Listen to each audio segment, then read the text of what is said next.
Hey, what's up YouTube? You're watching Ready Set Drone, and today I have the GEPRC Thinking P16. This is a tiny little HD FPV quad that has a Caddx Vista unit and a Nebula camera, and you can do digital indoors because it's so small and light. Stay tuned and we'll check it out. So if you're new to the channel, Ready Set Drone, I hope you'll subscribe. Just hit that subscribe button, hit the notification bell, and you'll get all kinds of content about drones and other fun stuff, RC related. And then if you are interested in winning drones, winning prizes, and joining the community, please tune in first Friday of every month for our live stream. It's called First Friday, and it is the first Friday of each month at 7 p.m. Central US time. Hope you can make it. So right here I have the Thinking P16 from GEPRC. This little guy is a Tinywhoop style quadcopter that has a Caddx Vista and a Caddx Nebula camera built into it.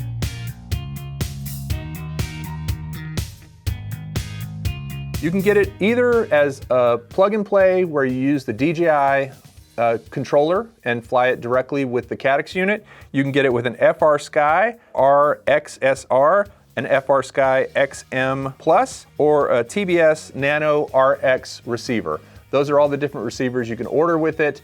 I personally like to fly it without a receiver, just using the DJI controller and the Caddx unit that's in it. Simplifies everything. That's how I do most of my FPV quads.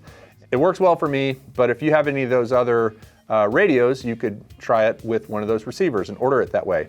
As I said, it's tiny, it's digital, and what I'm really excited about is I love flying Tinywhoops indoors, especially when it's wintertime and it's cold and rainy and stuff, but they're mostly analog. When you get into this size quadcopter, you're mostly flying analog, and once you fly digital, it's really hard to go back to analog because digital is just so clear. You've got so much range and penetration through walls. I can fly this all around my house, I can fly it all around my office, and the picture quality is fantastic. The DVR footage looks pretty good, and it's very, very rugged. It's built to fly indoors, it's built to bump into things because of the ducted propellers. It comes with a set of 4 propellers. It comes with a spare strap. And by the way, these propellers are Gemfan 1636 propellers. It even comes with zip ties and some screws.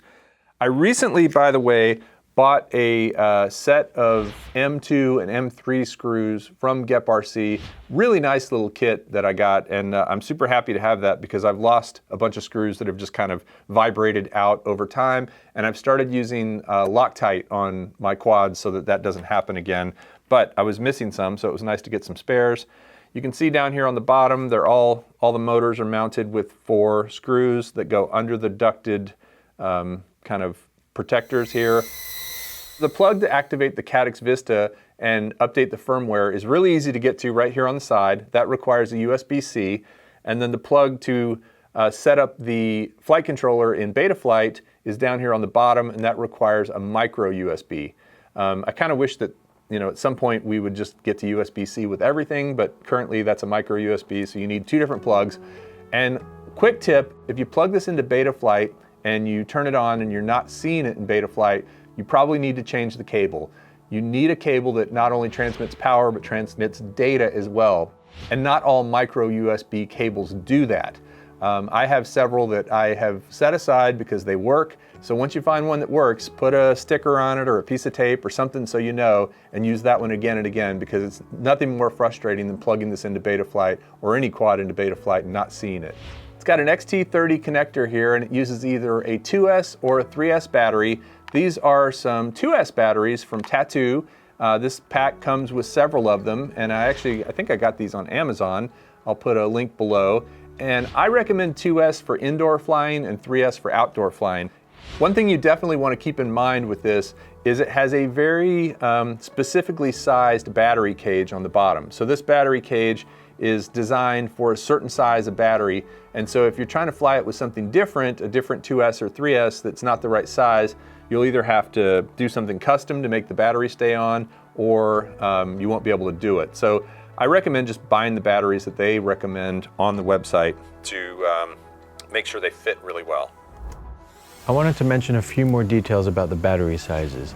When I measured the inside dimensions of the battery compartment, it's about 17 by 13 millimeters.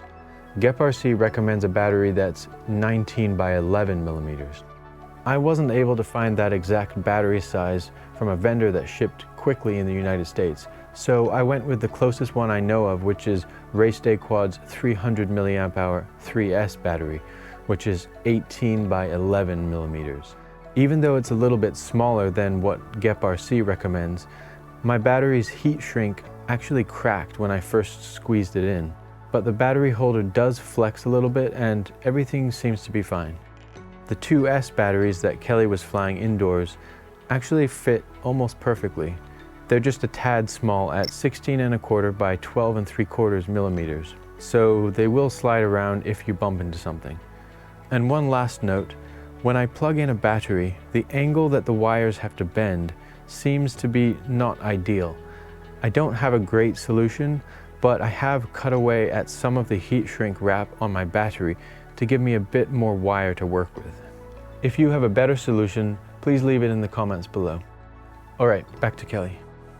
Motor to motor at 79 millimeters across, which is pretty tiny, and it's 64 grams without a battery or a receiver in it. So as this is right now, because I'm flying it with the Vista unit as my receiver, this weighs 64 grams before I put the battery in. So in the package, you get this antenna that is a 5.8 gigahertz antenna. I don't think I need this, but if I find out differently over the next few days as I'm test flying this, I will let you know at the end of the video. Okay, so if you're just getting into FPV, there are some good videos out there about how to set up and configure your quad in Betaflight, and also to activate the air unit, update the firmware, update the goggles and controller. I've done a setup video with the GEPRC Phantom. It's a little toothpick quad, not like a DJI Phantom at all, quite the opposite. So if you want to know how to do that, I'll link to that video. But for now, I'm gonna just take it for a little flight around inside here and see how it does, see if I can kind of fly it through a few gaps. I'm gonna start in angle mode, just because I'm indoors and it's harder to fly indoors with acro mode. Whoa, hey, already failed. What just happened? All right, let's see again. Sticks down, that's that, okay. All right, hey, did you hear that? Wow, all right, calm down, soldier, you got this. All right, here we are, now we're hovering, now we're cruising. Let's just get used to it. It's actually quite zippy for indoors.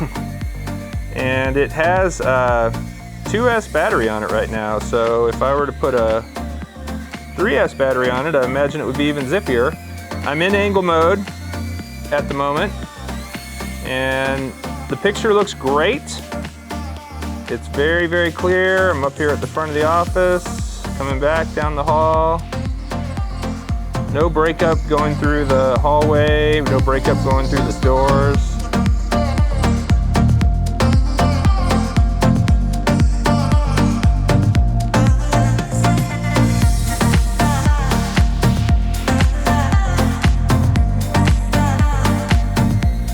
It's a little loud, maybe a little louder than a Tiny Hawk, but not terrible.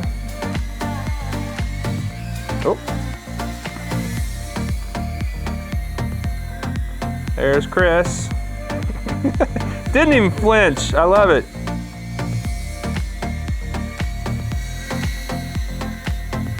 Not even a flinch.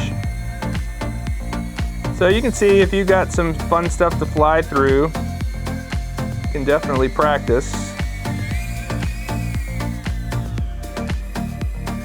That was pretty slick. Did that look slick to you, Kris, or was it just from in the goggles? It looked pretty smooth. Yeah. It was lucky smooth, not skillful smooth. I just kind of pushed the stick forward and, oh, I need to go through those stools, don't I? All right, let me go around one more time.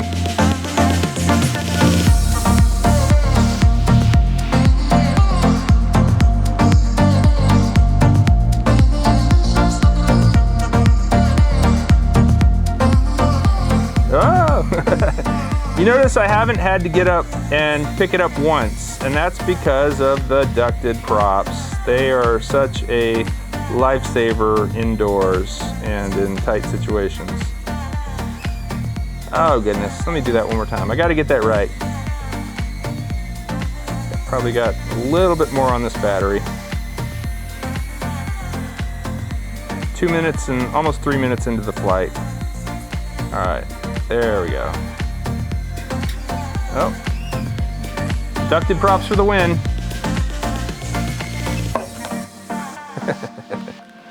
Wow.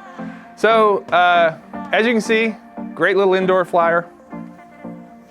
Can take a little bit of a beating, bumping into stuff.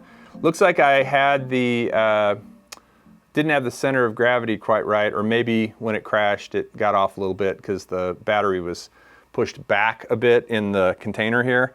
But we're gonna do some outdoor flying as well. Try it with a 3S battery, hopefully, and then let Kris maybe even try the Red Devils or something with it and see how that does. So stay tuned.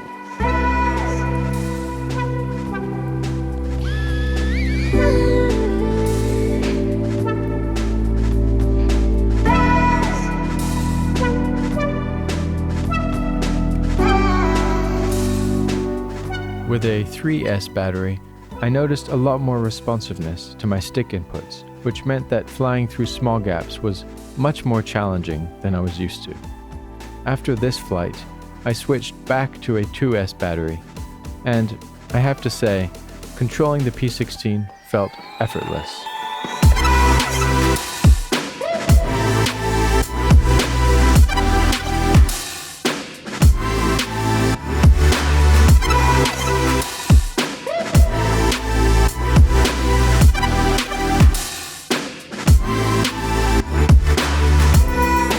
That being said, the P16 was made to fly with a 3S battery, and after a few minutes of practice, I adapted to it just fine.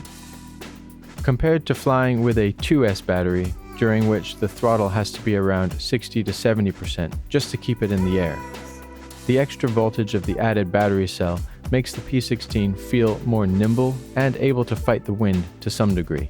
My throttle was usually around 40 to 50% on a 3S battery.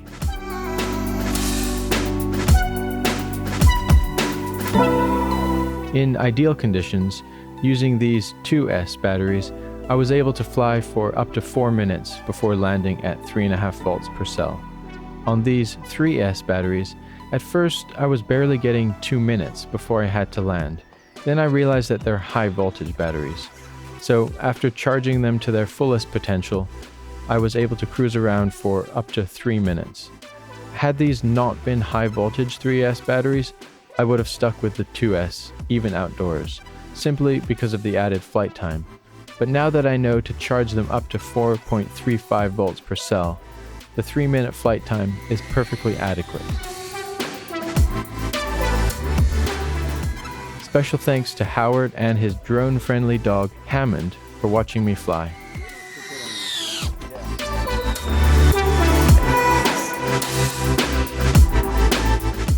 On the top left is the Polar Nano. On the top right is Kai's P16 with the Nebula Nano, which he purchased last year. First of all, the canopy in the shot is an easy fix. It just needed to be adjusted in the mount. But the main thing that caught my and Kelly's attention was the white balance on the Polar Nano, which came with our P16s. I know that the Nebula Nano doesn't have a great reputation as being a good camera, but in a lot of areas, it kind of looks better than the Polar Nano. While the Polar Nano has more realistic color saturation, it does have this strange greenish sepia cast, which makes the sky kind of dull, and the blacktop on the parking lot is not a neutral gray. The Nebula Nano has oversaturated colors and less dynamic range, so neither is a great camera, but at least we have a real blue sky and usually more neutral grays on the Nebula, although its white balance and saturation level seem to fluctuate a lot. Usually when I'm flying, I use the FPV camera simply as a way to see where I'm going. And I don't worry about the quality too much because I like to record video using an action camera mounted on the quad. With that in mind, can the Thinking P16 carry an action camera such as the Cadex Peanut? Absolutely.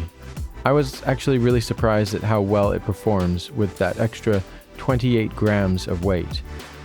It definitely needs a 3S battery, and the flight time is reduced to about 1 minute 45 seconds, but you can get some shots that are otherwise impossible when using a larger FPV quad.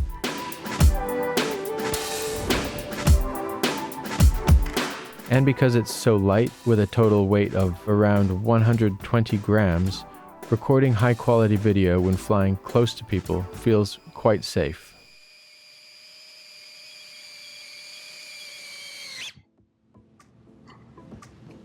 Dude, do not eat my drone. Give it to me.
In conclusion, the Thinking P16 really is a fantastic little quad, which gives you a Tinywhoop experience in a digital package. It's great for flying both indoors and outdoors on a relatively calm day. And you can always get around the battery size issue by cutting off the plastic cage and just using the provided straps to attach your battery.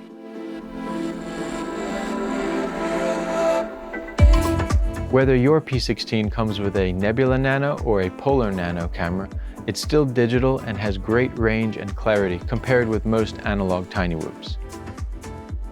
If you decide to replace your FPV camera with the Nebula Pro Nano, which Kai has just done, it's quite an amazing upgrade, as you can see here.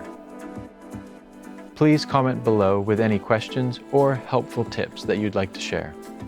Thanks for watching, don't fly alone, and we'll see you next time on Ready Set Drone.